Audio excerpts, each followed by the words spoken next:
Bueno, un saludo especial para todos. Mi nombre es Juan Carlos Suárez Gómez. Soy docente investigador de la Secretaría de Educación de Bogotá, en Colombia. También soy estudiante de doctorado en innovación educativa con uso de TIC en la Universidad de La Sabana, en Colombia. Y me complace presentarles esta ponencia, no sin antes agradecer a la Universidad Rómulo Gallegos, a la Facultad de Ciencias y Educación, a la doctora Ana Báez y la doctora María Fernández por abrir este espacio académico que definitivamente contribuirá para todos con la formación investigativa y en lo personal con la formación en mi doctorado. Bueno, como les venía diciendo, esta ponencia, a permitirme compartir pantalla, titulada La inteligencia artificial aliada para la inclusión y la autonomía de estudiantes con funcionalidades diversas. Entonces, lo primero que quiero mencionar acá, que hay tres elementos importantes. El primero, la inteligencia artificial. Eh, el segundo, la inclusión. Y el tercero, la autonomía. Pero antes de iniciar con todo el tema, quisiera también hablarles de dónde surge esta idea. Esta idea surge de un proyecto que yo trabajé que vengo trabajando desde hace unos años, en un colegio aquí de Colombia, colegio de Bogotá, donde vivo, que se llama Incluyentes. Voy a compartir acá una pequeña imagen del proyecto. Entonces, el proyecto Incluyentes es un proyecto que buscaba generar espacios de participación mediante el uso de la comunicación, de los medios de comunicación escolar. Entonces allí se hacían piezas comunicativas en audio, en audiovisuales, en video, para radio, se hacían podcasts y se hacían piezas gráficas, entonces hacíamos afiches, revistas, ¿sí? Entonces ahí era un espacio muy conveniente para los estudiantes y un espacio de aprendizaje, donde los estudiantes mediados por el uso por mediaciones del uso de la tecnología y de herramientas digitales también basadas con inteligencia artificial, potenciaban ciertas habilidades, ¿sí? Entonces, por ejemplo, en el tema de la realización audiovisual, entonces no solo era la parte de hacer los videos por hacerlos, sino que había que asumir ciertos roles, ciertas funciones, como el de dirección, el de edición, el de escritura para hacer los guiones, bueno, sonido, bueno, habían muchos roles, lo mismo en la parte de radio, de la voz, también para la escritura de guiones, también para la edición. Y lo mismo en la parte gráfica, ¿no? Los estudiantes que les gusta dibujar, que les gusta organizar los esquemas gráficos, la combinación de los colores. Entonces, fue un espacio que contribuyó mucho al desarrollo de los estudiantes y que este espacio se dio gracias también a las mediaciones, como lo dije anteriormente, con herramientas tecnológicas. Entonces ahí yo encontré un elemento muy importante y es ese poder transformador que tiene la tecnología, ¿sí? Y que ya hoy en día estamos hablando de algo tan potente como es la inteligencia artificial. El segundo elemento que encontré allí era la autonomía, ¿sí? El hecho de tener que asumir ciertos roles de los estudiantes, de en un momento ser el director, en otro momento ser el guionista, en otro momento ser el que grafica, ¿sí? Entonces, porque la idea es que ellos conocieran, iban rotando y así pues iban aprendiendo de los otros roles que tenían, que habían dentro de la realización de los productos, ¿sí?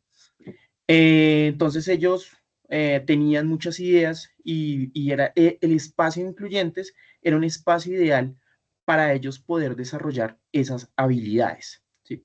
Entonces les surgía una idea, profe, mira, hagamos un video sobre esto, hablemos sobre aquello, mira, profe, tengo esta idea de escritura, hagamos un cómic sobre eso. Entonces hacíamos productos bien interesantes a partir también de las ideas que ellos tienen y cumpliendo, como lo mencioné, unos roles específicos. Entonces les generó responsabilidad y también les generó mucha autoestima, porque el proyecto eh, trascendió, ¿sí? Era uno de los proyectos más importantes de la institución. Entonces, ellos se sentían importantes y sobre todo se sentían visibles, que eso era lo que los colocaba en otro lugar, un lugar privilegiado, por así decirlo. También quisiera contarles que nosotros hacíamos el nombre incluyentes, se refiere a dos cosas. El primero se refiere a que trabajábamos para visibilizar los proyectos o las actividades que hacían las demás áreas. Entonces se trabajaba con base en lo que hacía el profe de biología, entonces el profe de biología hacía su proyecto de educación ambiental, entonces nosotros hacíamos unas piezas audiovisuales donde luego los montábamos en las redes sociales del colegio, en una pantalla que era de uso común. Ahí colocábamos los videos, participábamos en otras actividades, en otros eventos grandes, como por ejemplo el Día del Idioma, el Día de la Afrocolombianidad, el Día de las Danzas. Bueno, las diferentes actividades que se hacían en el colegio, pues nosotros también éramos partícipes porque nos encargábamos del sonido, teníamos un presentador que hacía las presentaciones, que se encargaba de leer, él como maestro de ceremonias general para todos. Entonces fue un trabajo muy interesante que empoderó a los estudiantes. Y el otro elemento que tiene que ver con el nombre incluyentes y tiene que ver con el elemento también que está presente en la ponencia es el tema de la inclusión. Como lo dice su nombre, incluyentes incluye a muchas personas, incluye a todos. ¿Qué pasa? Había unos estudiantes que tenían su discapacidad cognitiva en leve, que ellos también hacían parte del proyecto Incluyentes, porque pues yo no colocaba ninguna,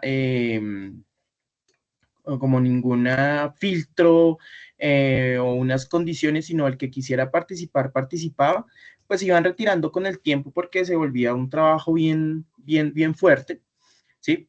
Entonces, lo que comencé a ver fue que esos estudiantes que tenían cierta discapacidad, pues comenzaron a empoderarse y comenzaron a autodeterminarse, es decir, a reconocer cuáles son sus habilidades, cuáles también son sus debilidades, pero sobre todo a potenciar esas habilidades que tenían. Entonces teníamos también presentadores, teníamos también escritores, era un grupo más o menos de los chicos de discapacidad, más o menos 8, que estaban trabajando fuertemente en el grupo y que hacían labores, ¿sí? De acuerdo a sus habilidades. Y entonces lo que yo vi era un proceso adecuado frente a un proceso adecuado de inclusión, ¿sí? Entonces, de ahí surge esta ponencia, ¿sí? Entonces surge la ponencia, que voy a volver a compartir la presentación, ¿sí? Entonces surge la ponencia, eh, la inteligencia artificial como aliada para la inclusión, la autonomía de estudiantes con la autonomía de estudiantes con funcionalidades diversas. Entonces, ahí nosotros, pues, ya que se enmarca este tema, que se enmarca dentro de la inteligencia y el rol del docente, transformación de la práctica pedagógica, ahí lo comencé a ver como sí, como una transformación de esa práctica pedagógica y que la inteligencia artificial, es decir, también la tecnología, tiene mucho que ver en el desarrollo de esa transformación pedagógica, ¿sí? Que pues que tanto necesita. Bueno, entonces aquí surgieron varias cosas. Primero, que definitivamente la educación inclusiva enfrenta retos persistentes en el siglo XXI, pese a todos los avances tecnológicos, pese a políticas institucionales, políticas nacionales, todavía hay unos retos que debemos cumplir, que debemos enfrentar, ¿sí? Y la inteligencia artificial se posiciona como una aliada innovadora, ¿sí? O sea, como un apoyo, ¿listo? Entonces ahí surge la siguiente pregunta.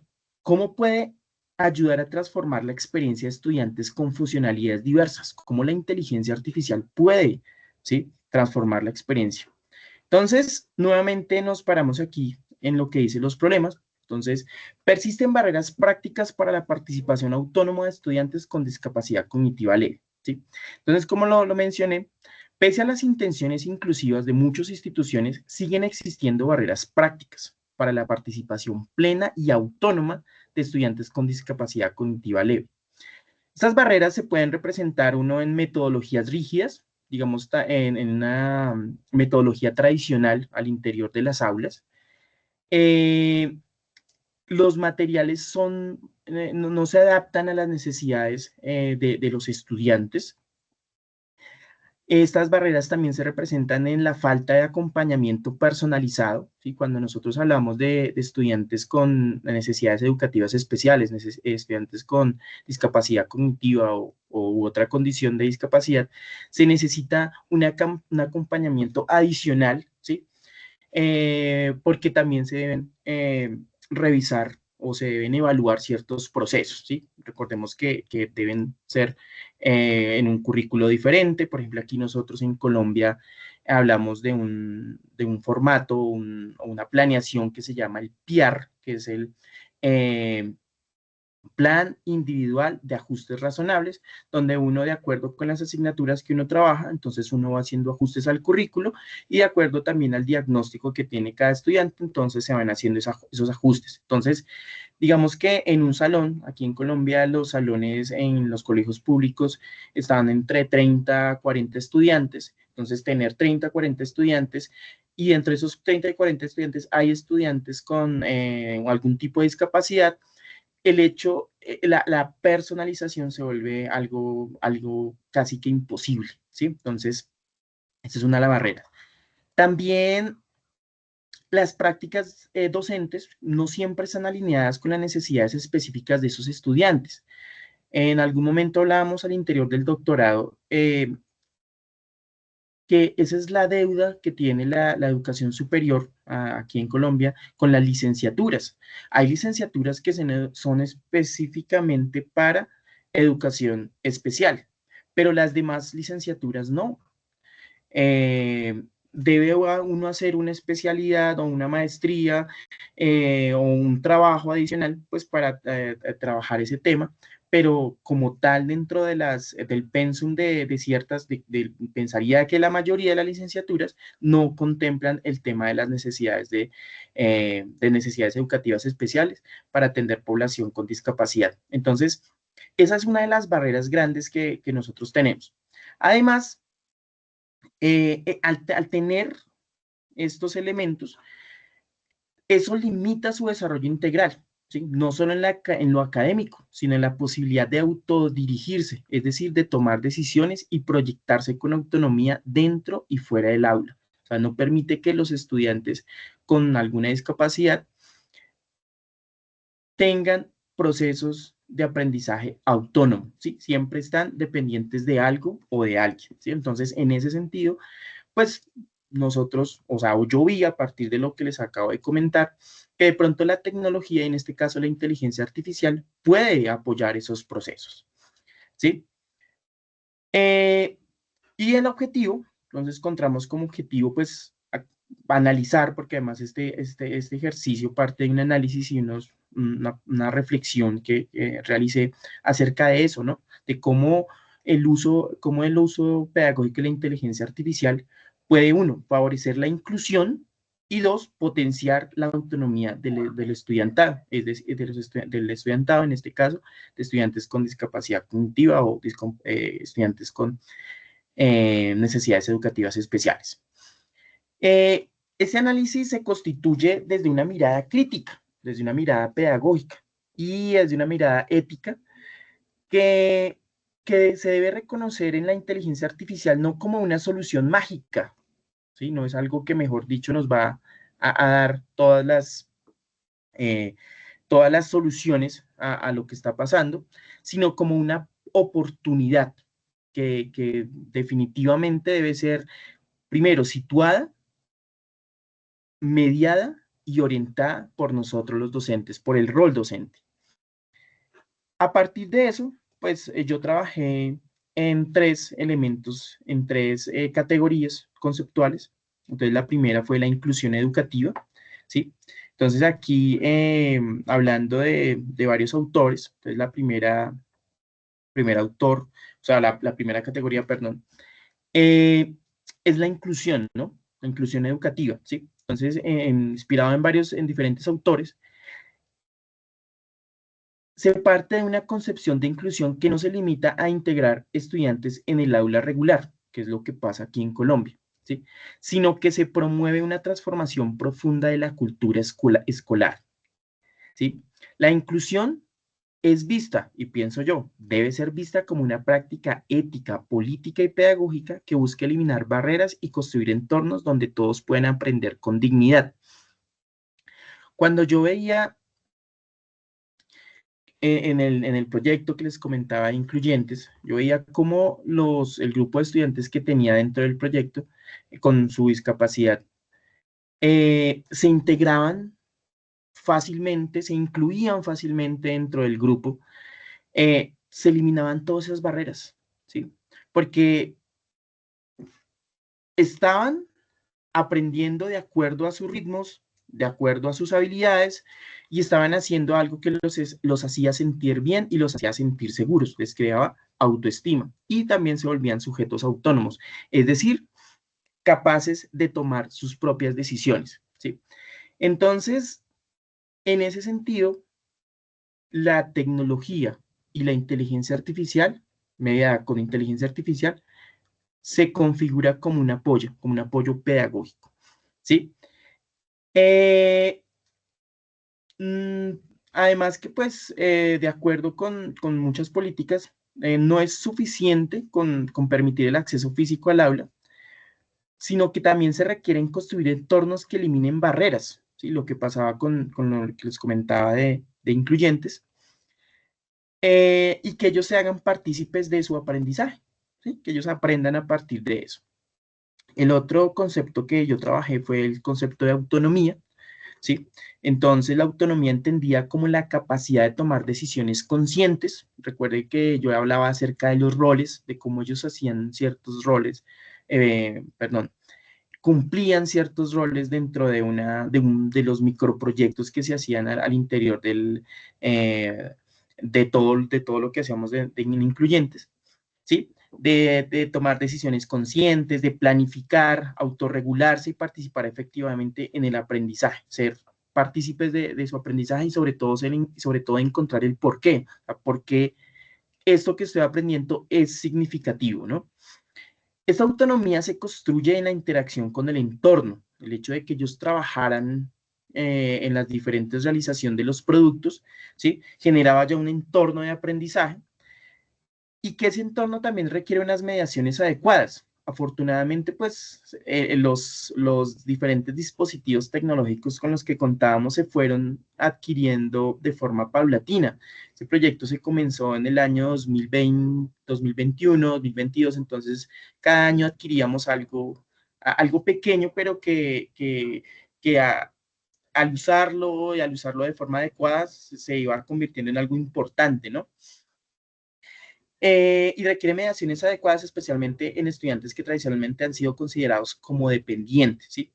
Entonces, el tener esos recursos tecnológicos, el tener también elementos, por ejemplo, plataformas que estaban, herramientas tecnológicas que estaban basadas en inteligencia artificial, les permitía de cierta manera alejarse un poquito, ¿no? O sea, no siempre estar apoyado de sus compañeros o del docente, sino que ellos también comenzaron a adquirir otros conocimientos de manera autónoma y sobre todo saber para qué lo necesitaban, ¿sí?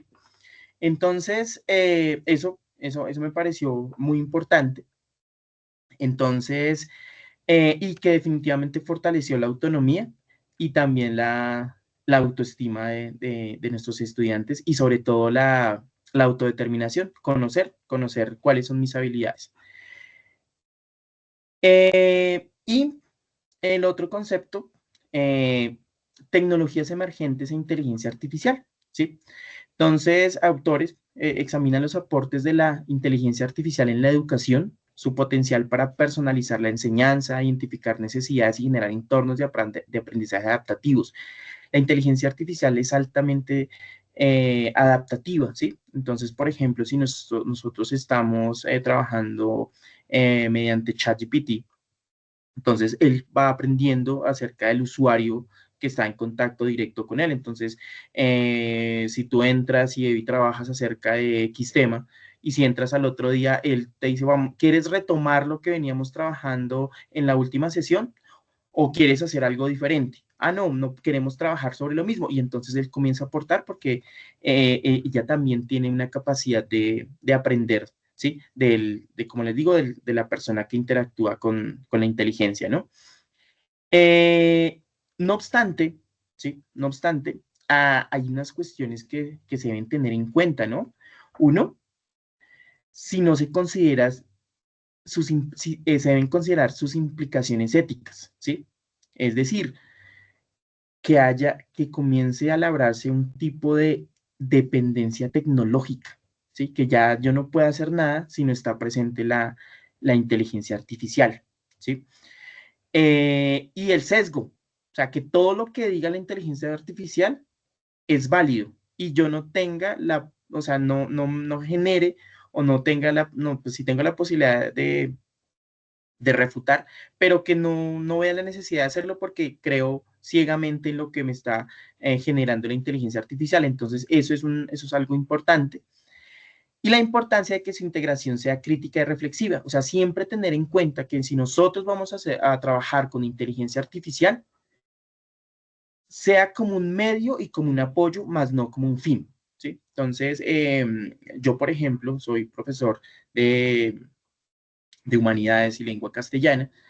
Y en la escritura de textos argumentativos, yo les pido a mis estudiantes que lo hagan con el apoyo de inteligencia artificial, pero no que les haga el ensayo o no lo que les haga el texto argumentativo, sino que les ayude a encontrar autores, a refinar, por ejemplo, su objetivo, a refinar, por ejemplo, el cuerpo del ensayo, ¿sí? Del texto argumentativo, perdón, entonces que les ayude más no como un fin. Si yo le digo a la inteligencia artificial que me genere una introducción o me genere un ensayo sobre cierto tema, pues él lo va a hacer, pero de ahí no va a haber ningún aprendizaje para el estudiante.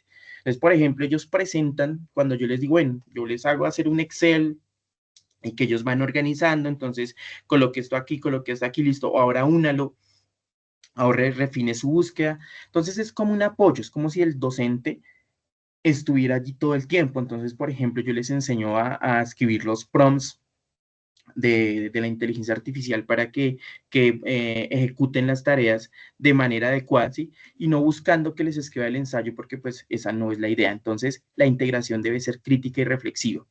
Incluso estamos en este momento haciendo un descuento, un cómic con un estudiante de discapacidad cognitiva que le gusta escribir.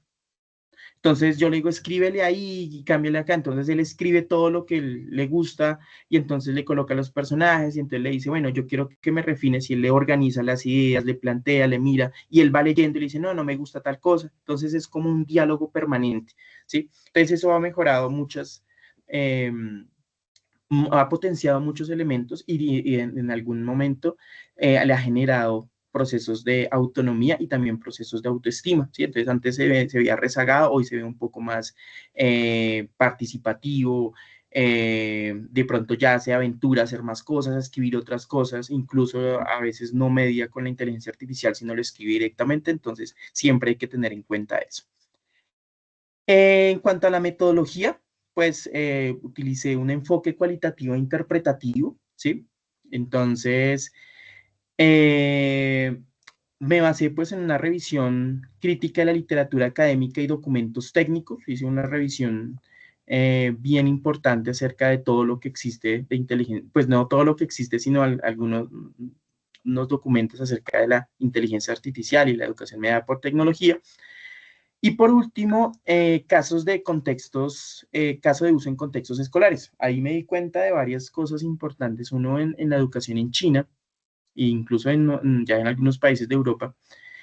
Algunas clases están orientadas por inteligencia artificial. Por ejemplo, en el aprendizaje del inglés, los niños que son de primera infancia aprenden inglés a través de inteligencia artificial, utilizan ciertas aplicaciones para que ellos puedan de alguna manera, no, perdón, ellos reciban una clase personalizada. Entonces, en la gramática, incluso en la pronunciación, entonces ya hay ciertas casos que son muy exitosos frente al uso de inteligencia artificial, pero siempre sin olvidar que hay un rol docente, ¿sí? O sea, que hay un docente que está allí que debe estar pendiente del trabajo que se realiza, porque eso también es lo que se encontraron en los diferentes documentos.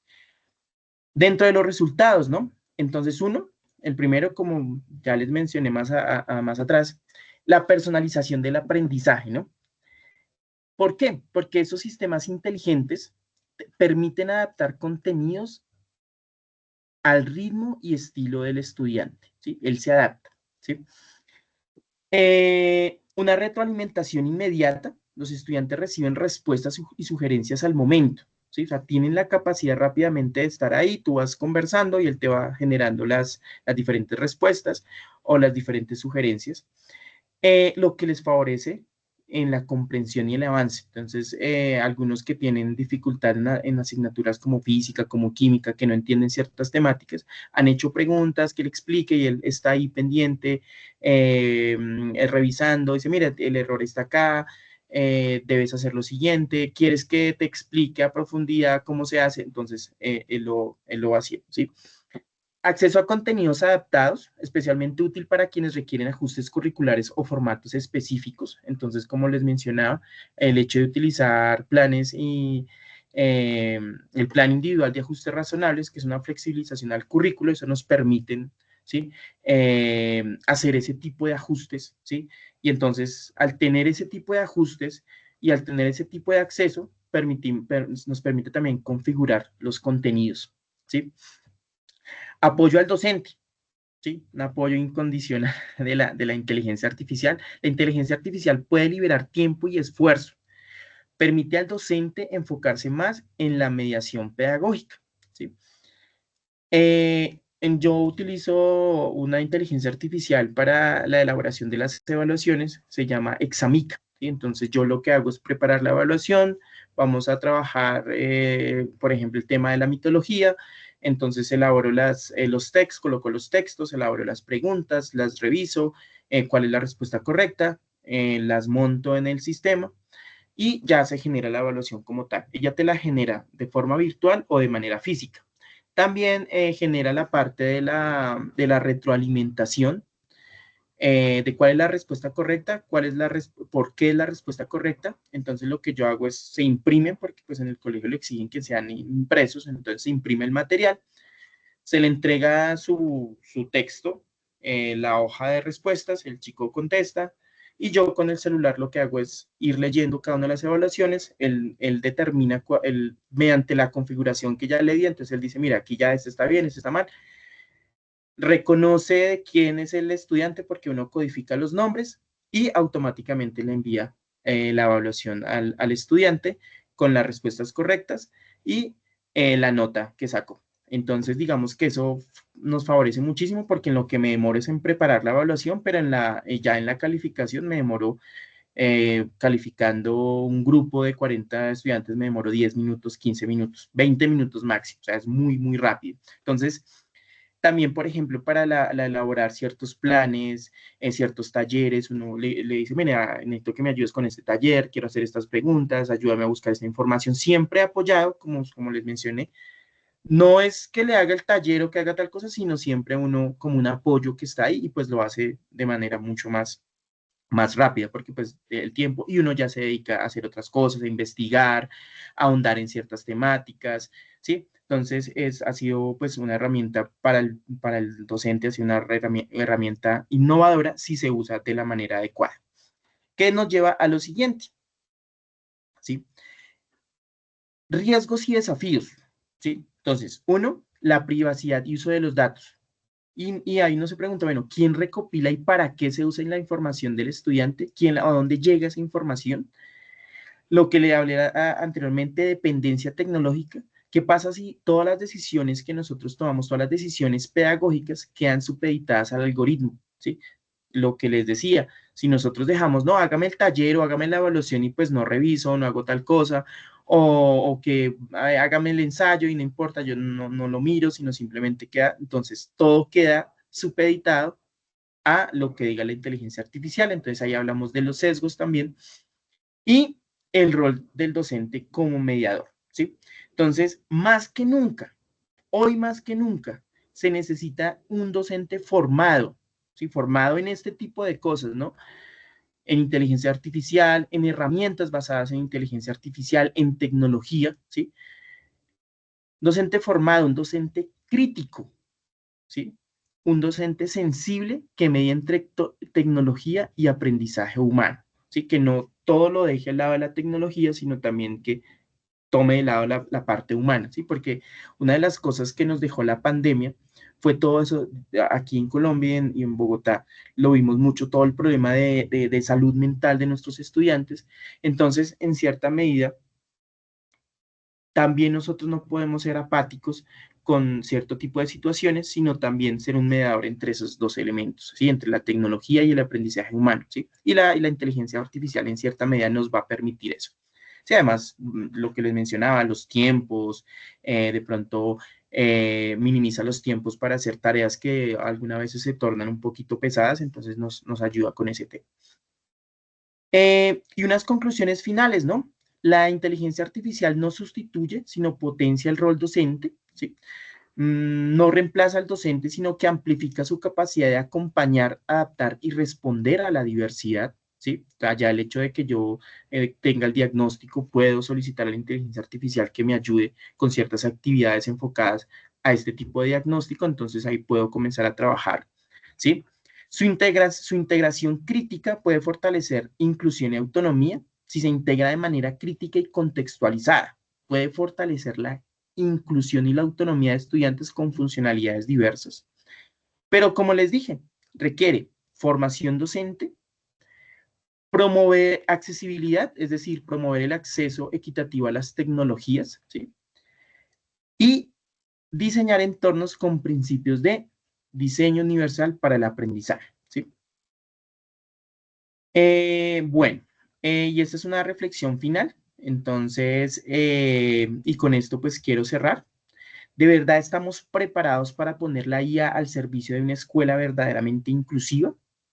Entonces, y pues esas son las diferentes palabras clave que utilicé: autonomía, inclusión, inteligencia artificial y educación en tecnología. Bueno, espero que este espacio haya servido para abrir preguntas, generar ideas y fortalecer nuestra convicción de que la tecnología debe estar al servicio de la equidad, no del rendimiento estandarizado, ¿sí? Que les deje más preguntas que certezas, ¿sí?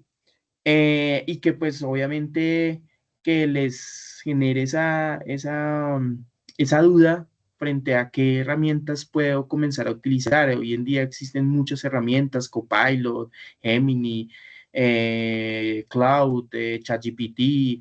Hay unas más avanzadas que pueden trabajar los chicos, incluso Adobe Premiere, lo que nosotros trabajamos, ya tiene, ya están trabajando con base en inteligencia artificial.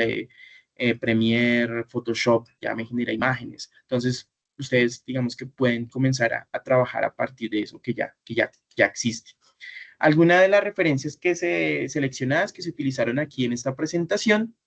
Y por último, pues el contacto, ahí está mi correo electrónico. Si tienen alguna pregunta, si tienen alguna sugerencia, si quieren una recomendación o me quieren hacer una recomendación, pues con mucho gusto. Y pues esto fue todo por hoy. Un gran abrazo y nuevamente agradezco a la universidad por abrirme este espacio. Entonces, un abrazo y muchísimas gracias.